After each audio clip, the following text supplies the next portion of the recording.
ঠান্ডা মাথায় আজকে রাতের বেলা চিন্তা করবা যে আল্লাহ পাক তোমাকে কি জন্য দুনিয়ায় পাঠিয়েছেন।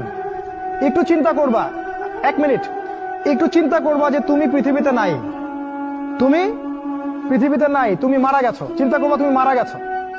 এরপর চিন্তা করবা তুমি যে মারা গেছো পৃথিবীর কারো কোনো সমস্যা হচ্ছে কিনা। তুমি যে মারা গেছো পৃথিবীকে থেমে আছে? তোমার পরিবার থেমে থাকবে? তোমার শিক্ষা, তোমার বন্ধু বান্ধব, তোমার আত্মীয় স্বজন কেউ থেমে থাকবে? কেউ থেমে থাকবে না।